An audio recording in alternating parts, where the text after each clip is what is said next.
remember coming to hear people speak and talking about bra burning, and I remember my girlfriend at the time, who was Donna, because we got married and have been married 52 years, and she was saying, "I'm not burning my bra." She needed it, and they were expensive, But their goal of the second wave of feminism was complete equality.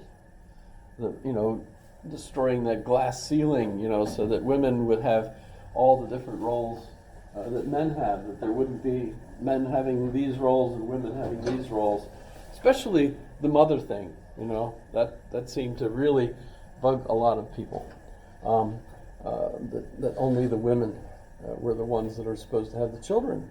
Well, what are you going to say? I think it was about that time that Arnold did the movie, where he had the line, "It's not a tumor. It's not a tumor."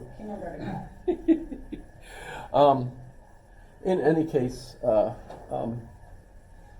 their goal failed, and it infuriated a lot of them.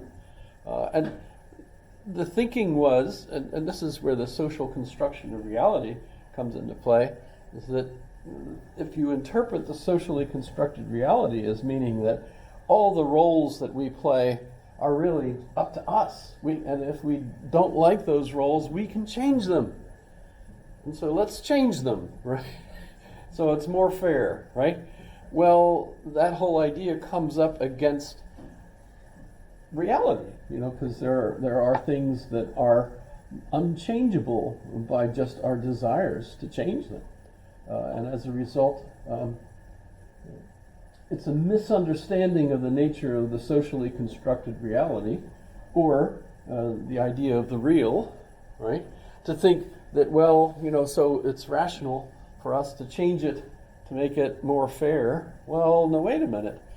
There's something associated with the real that butts up against our desires and forces us to negotiate with reality.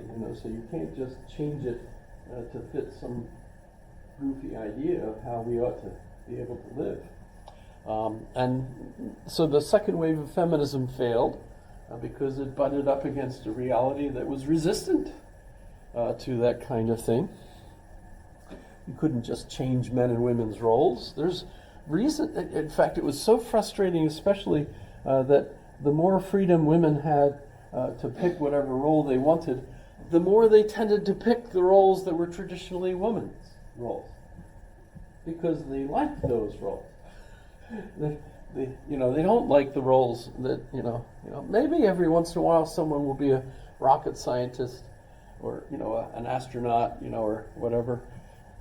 But for the most part, if you look at the bell curve of what women like, they tend to stay in the ballpark of the roles that are traditionally women's roles.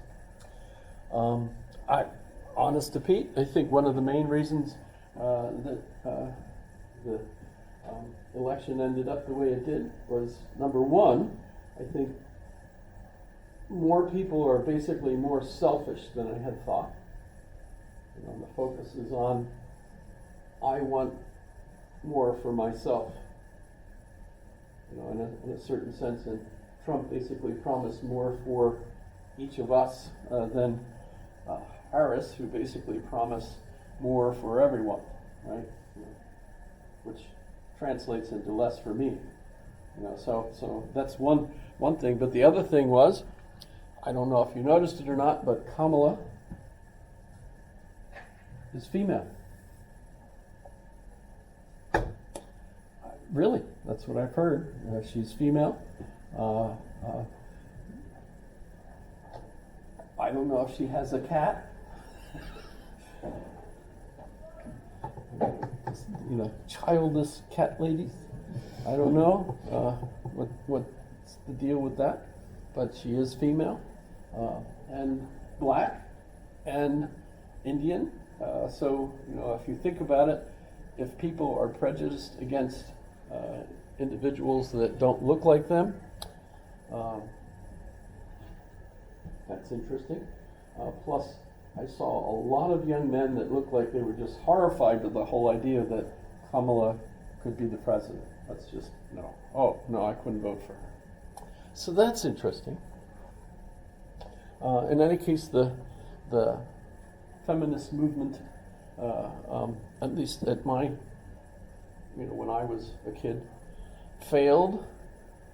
And then the third wave, which was led by the women that were especially horrified that they weren't able to get, movement towards total equality, who were really angry about it and basically wanted to get rid of women, or get rid of men, rather.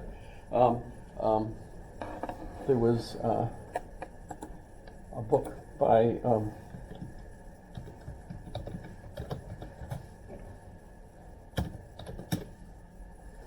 it was Boys, The War Against Boys, by Christina Hoff Sommers, who is a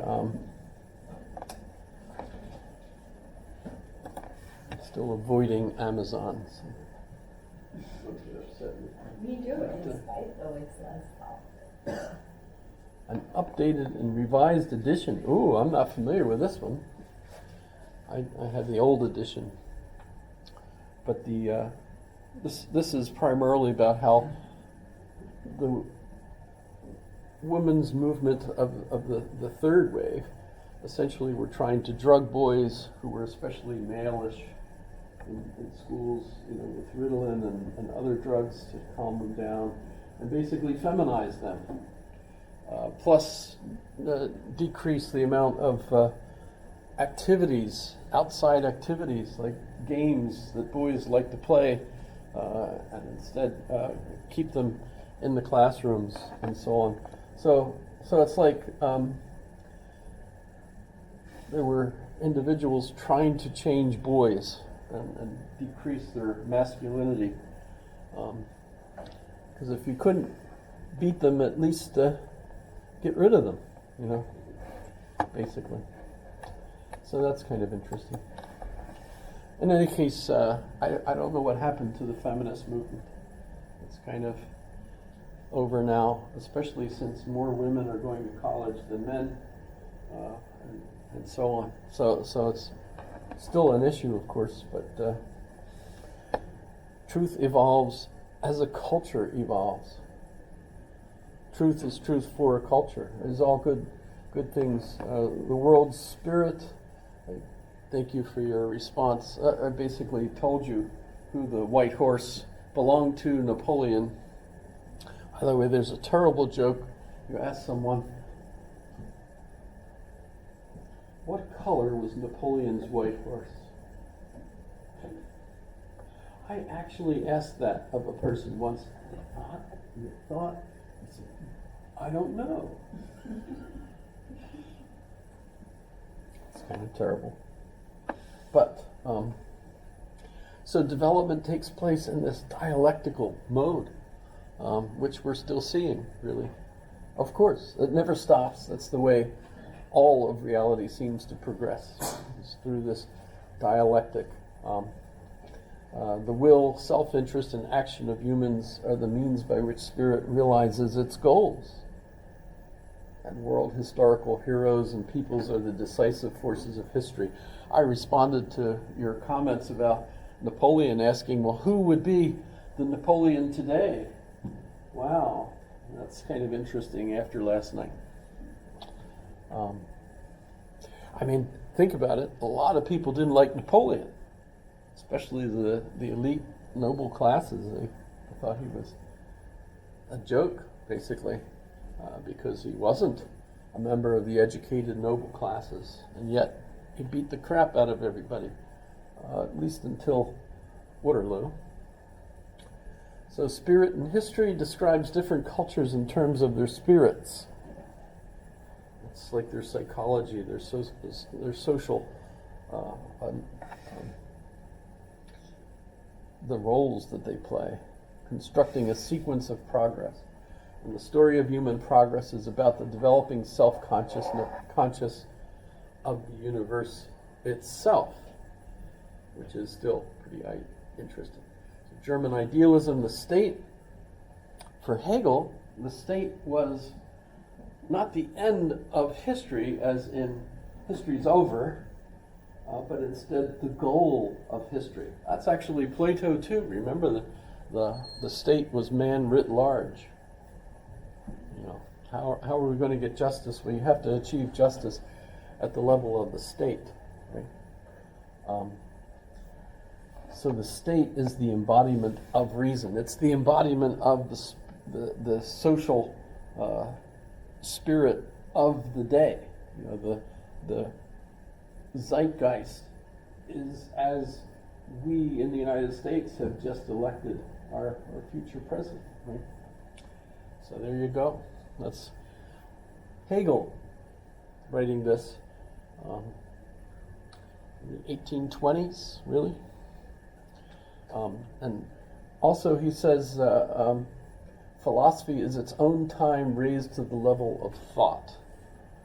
So the idea that as philosophers come up with these explanations for things, they have like a trickle-down effect through the educated population, the ones that are successful, right? You know, there are lots of philosophers, lots of ideas. In fact, that's a kind of a dialectical process. You always have kind of a swing back and forth between Plato and Aristotle. You know, it just keeps swinging. You know, and you get all these philosophies that kind of end up somewhere in the middle. You know, a little bit more Aristotelian, a little bit more Platonic. You know, some in the middle. You know, like Thomism. You know, Plato and Aristotle together. But then you end up with that philosophical development trickling down and eventually changing the educated elite, and the educated elite lead the society following that development, and so on. That includes science. It's not just philosophy. Remember, philosophy, even in Hegel's day, meant the study of everything. And it was only after that that you end up, almost as a result of Hegel's scholarship, with the subject of history becoming an important way to understand this process. Right? So you're trying to delve into history to figure out, well, what caused this development? You know, the more you study history, the more you understand the dialectic, how it moves, right? So the story of human progress is about the developing self-conscious of the universe itself, even God. So God, as the universe, really, is self-aware for the first time through Jesus. This is Hegel, right? That with Jesus, God becomes self-conscious in the same sense that in the dialectic, with the in itself and the for itself, having a debate over whether or not to have a Snickers bar or to elect somebody to office. You've got this conception of God as becoming self-conscious, because now you have in language an individual saying, God is one of us, right? And as a result, God, in a sense, ends up becoming self-conscious through the dialectical process of this theological debate that begins with Jesus and moves forward. So it's an advance for God. God becomes self-conscious because of human beings being aware of God, and that God is us, in a sense, right? And so in that sense, God is evolving. And in a whole other sense, of course, when we think of God, we think of the whole universe from all time, and thinking that way, it's just, from our finite perception of God, that God at this point becomes self-aware, and in some sense is dependent on us, for that. But actually, in the big picture, of course, that's always been that case. So there's a sequence of progress. Now, Marx is the one that argues that sequence of progress is kind of a materialistic, logical sequence, and that you could predict what's going to happen next. And as I understand it, Marx was wrong about everything. But at the same time, it's still interesting to focus on the actual economic input into the way society changes, the connection that individuals have to that economy, and so on. All of that seems important. So even though Marx is wrong in the big picture, he's certainly right in an awful lot of things, especially in his criticism of capitalism. And if you're interested in Slavoj Žižek, who's a philosopher that's very popular in the world, has lots of interesting books and so on, that's his main emphasis, that Marxism is still adequate as